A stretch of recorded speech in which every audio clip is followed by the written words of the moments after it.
Hey there, what's up internet? My name is BlackLightAttack, and today I've got for you some Dishonored gameplay. This is a really excellent game that just recently came out, maybe about a week ago.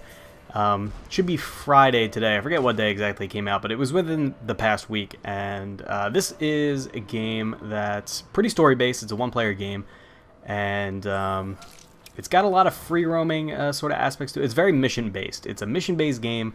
But, I mean, I'm quick to classify it as a stealth game, but in actuality, it's not necessarily a stealth game.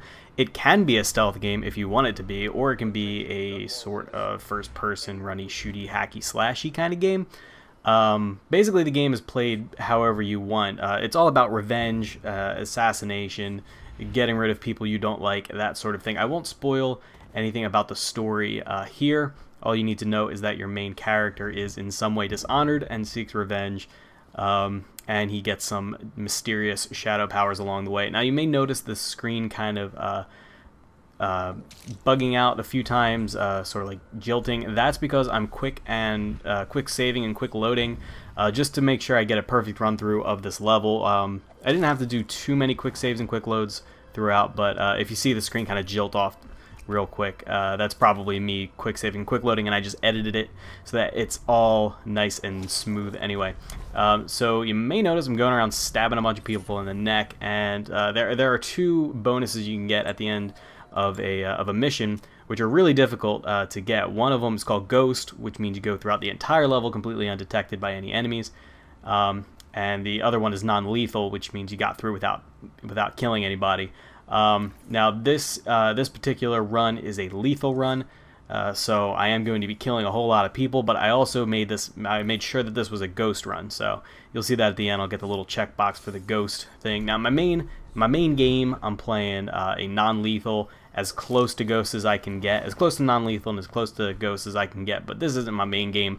I'm just recording this for you guys. This is one of my favorite missions so far, and I've heard a lot of other people saying good things about it. This is the House of Pleasure mission, also known as the Golden Cat mission, and your objective here is two politician twin brothers are at a whorehouse, and it's your job to assassinate or otherwise get rid of them in some way. There is a way to do this non-lethally, get rid of both of them without actually killing them, but it is not what I'm doing right now. But anyway, you guys will see, basically, I've got, for those of you who have played the game, the upgrades that I'm using that you'll probably see. I mean, you'll be able to see the powers that I'm using for myself. I make a big, huge amount of use of Blink, Dark Vision, a little bit of whatever the Rat Swarm ability is called, and then the upgrades that I have are the Jump Height and what I consider very important for ghost runs, an upgrade that makes bodies instantly vanish whenever you kill somebody.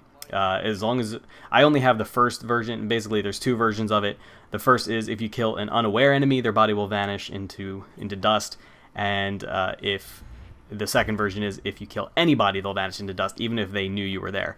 I only have the first upgrade, but like I said, it's a ghost run, so it doesn't really matter. And yeah, so should be Friday when you guys are seeing this, and this is going to be probably the last video I upload all weekend until the 60-second Let's Play on Monday. But I wanted to remind you guys that today is the day that Extra Life starts. I'm going to be uploading this earlier on in the day, but basically, by the time this uploads, I'll probably be on my way to Pittsburgh. I'm going to be driving all the way to Pittsburgh. It's about 5 to 6 hours drive, and we're meeting up with the KB Mod Bros. I made a video about this, sort of like a little vlog, and I'm not really going to be discussing. I already discussed my reasons and what it is, but I figured to talk a little bit about a little more about it here, and more than anything, just remind you guys that it's tonight. It starts at 9 p.m. if you're on Eastern Standard Time, 6 p.m. if you're on the West Coast. And that's 9 p.m. PST and 6 p.m. or sorry, 9 p.m. EST, 6 p.m. EST. No, God, I suck at this. 6 p.m. PST, 6 p.m. PST, 9 p.m. EST. There you go. And for those of you who aren't on either of those time zones, which I'm sure is a lot of you, you can just do a search on Google, see what time is it in, on PST or EST, and you can figure out what time it starts in your time zone. But basically, it's going to be a big LAN. I'm trying to remember who all is going to be there. Obviously, the Pittsburgh Bros, who are Bob, Dan, and John, aka Hexadecimal, not John with his fat cock, the other John. Now, unfortunately, our original John, aka S&D's, the first John, he can't make it. He is in the California A with his new job. Same goes for Scott, who is originally from around the same area I am. He's the general Greater Philadelphia area. I know Cheddar Ches is going to be there. Nick Fenton's making it out.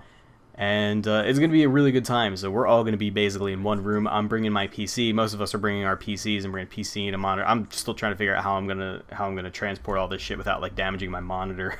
But I'll figure it out. Yeah, so it's going to be a ton of fun. I'm actually thinking of live streaming this game. Now, we haven't really worked out. We may have worked out a schedule of some sort, but I don't know. Whenever I get my hands on the streaming computer, even though it's going to be my computer, whenever I'm on the stream, basically, I'm the one headlining the stream. I haven't really decided what I'm going to play. TF2 is a really obvious choice. I could definitely play this game. I would love to do this game in what you're seeing now, a Ghost lethal run. I could definitely do that on the stream. Ghost non-lethal is definitely more difficult, so I probably wouldn't want to do that because it's way too much quick saving, quick loading. There's already plenty of quick saving, quick loading going on in a lethal Ghost run, but a non-lethal Ghost run is even harder because you can't use the ability to auto-hide bodies after you kill them. You actually have to place the unconscious bodies different places, and it's kind of annoying.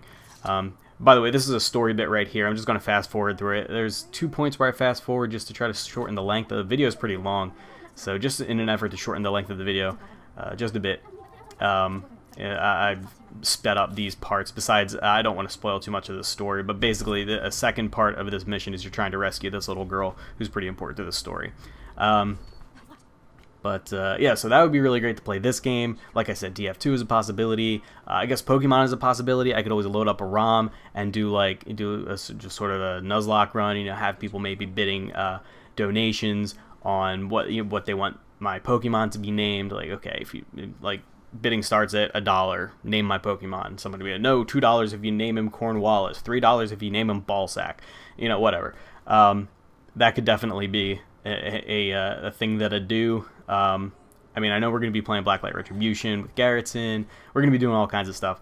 So the URL is going to be twitch.tv/kbmod or kbmod.com/live, which is the streaming sites that it's the same site, but whatever. It's the streaming URLs that we normally use for the podcast and all the other official kbmod streams and stuff. If you guys want to come out and donate, that would be so awesome. If you can't, it doesn't matter how much you donate. It really doesn't. As long as you're making an effort to give some help, whether you're donating $500, whether you're donating $50, whether you're donating $5, whether you're donating 5 cents, as long as you made the effort.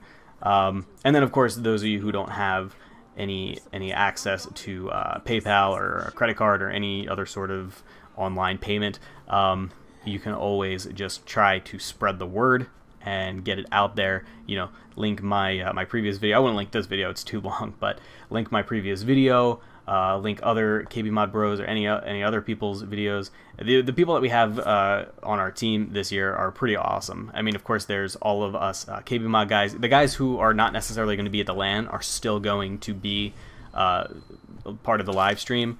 You know, John and Scott and Nikon Punch. And we also have a few other people on our team who aren't even going to be streaming on the KBMod channel, but will be streaming, playing with us and are on our team. We've got Eat My Diction, we've got All Sham No Wow. I was talking to Tommy, aka Pyrotas, who said that he will try to stream if he finds the time. Yeah, I think I was the one who told him about it, and he saw my video, and it's definitely short notice, so I wouldn't hold it against him if he's unable to stream at all. But you know, I would highly doubt he's gonna be able to just do the 24 hours on such short notice. But you know, I told him if you find any time to stream, you know, just to get your viewers interested and you know, donating that money to help them kids, then it'll all be gravy. So you know, whoever can stream. And also, you guys are invited to stream on our team as well. When you sign up for the Extra Life site, it'll ask you if you want to apply to a team, and our team is on the list for kbmod.com, obviously. And yeah, it's going to be tight as hell. I'm trying to think of other games that I could probably play. I mean, FTL is definitely a possibility. I suck at FTL. I love FTL, but I fucking suck at it. So I don't know how many people would like really want to watch me play it on live stream. There's always Torchlight. There's games that we could land like Diablo 3, or not Diablo 3, Warcraft 3. Warcraft 3 is a landable game. We could like maybe play some old school Dota. We could potentially play some League of Legends or some shit. I technically still have a League of Legends account that's like level 25 or something, even though I haven't played forever. It would probably suck tremendous amounts of dick. I know Scott is really into League of Legends, and he's kind of dragging Fenton in with him as well, so that's a possibility. But yeah, back to the game at hand. I gotta say, I really enjoy this game. I'm only 2 or 3 missions ahead of this one in so far, which is getting close towards the end of the game. I get the feeling it's not a very long game. I don't know, I only really play it when I can, and TF2 and Guild Wars 2 are definitely taking up my time a lot. I'm starting to play Guild Wars 2 again, which is a lot of fun in my opinion. I wouldn't stream Guild Wars 2 though. It's very boring to MMOs are very boring to people who don't play the MMO, and I think a lot of people don't play Guild Wars 2, so I wouldn't be streaming that. But Guild Wars 2 is taking up a lot of my time recently, so I haven't had the opportunity to play all the way through this. But so I decided for this one, for each of the twins, I'm gonna have the rats do my dirty work. That's the whatever the rat ability is called. It summons rats, and the rats will actually, in large numbers, are ballsy enough to attack people and will rip them apart.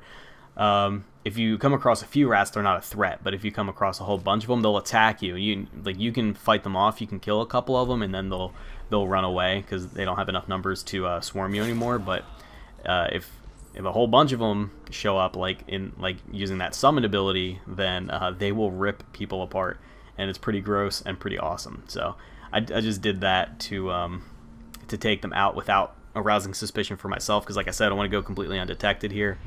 And now in this part, I'm just trying to figure out how to get to the there's 2 guards patrolling right outside there, right next to each other, and I'm trying to figure out how to get to the other twin who's on the next floor down without being detected. And once again, I'm going to give him the rat business right in the asshole. So I was trying to go for a sort of like chivalrous assassin run here, where I didn't kill any of the women, because it is a whorehouse and there are a couple civilian women sitting around. All the guards are men, but so you'll notice whenever I need to dispose of, if I need to incapacitate one of the hookers, then one of the courtesans, then I'll actually just choke her out and put her to sleep, which is the non-lethal way of doing it. It takes longer than a kill, obviously, but it doesn't kill them. Whereas the guards I'll just kill.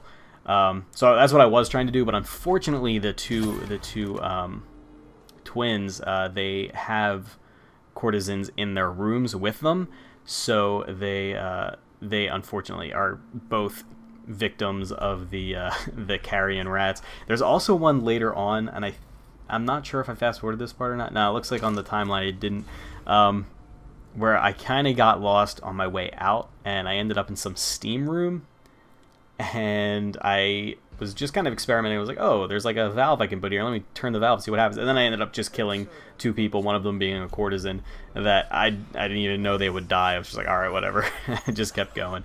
But there you go. This time I'm actually going to turn on dark vision and watch them get eaten by the rats. You can see them trying to fight them off. I think this... no, I was about to say I think this hooker actually lives, but I just saw her go down. So never mind. So one of the major aspects of the story of this game is that there's the city that you're in was a city of sort of former glory. As you can tell, the architecture is very beautiful, and they have very spiffily dressed guards and stuff like that. But it's on some very hard times because there's been a recent plague, and it's basically wiped out like a huge portion of the city, and like half the city is in ruins. And there are rats everywhere, and the rats are getting bigger and ballsier and just attacking people. And the reason that people are still able to be alive is because the potions that you use in this game, the health and mana potions, also double as in the storyline as elixirs to combat the plague. It's sort of a cure for the plague. So everybody who's still alive is basically getting these potions in rations and as long as they take their elixir every day, they won't die. But there are people who can't afford the elixir, who maybe have been overlooked by the government, and I run into a few of them later on. Those are called weepers. Those are the people who are really deep into the stages of the plague and are about to die. They actually bleed from the eyes and just like vomit everywhere. They're like really close to dying, and they're basically zombies. They're technically still alive, but they act like zombies. So here's the steam valve thing. I don't even know what happens here. The people, especially because I just have the shadow kill ability, so they just like dissolve into ash out of nowhere. I don't even know what happened. Apparently I filled the room with steam. I guess it was really, really hot steam or something, because those two people just like died instantly. Excuse me. But yeah. So that's why rats are actually like a pretty major part of it. And honestly, I gotta say that the atmosphere in this game is really, really fantastic. I find it very immersive, and apparently we talked about this on the KBMI podcast. One of the devs was saying you can actually turn off the UI completely, and every single aspect of the UI has audio cues that you can use instead. So you can actually go through the game without a UI, and as long as you're perceptive in your hearing, you'll be able to get through just fine.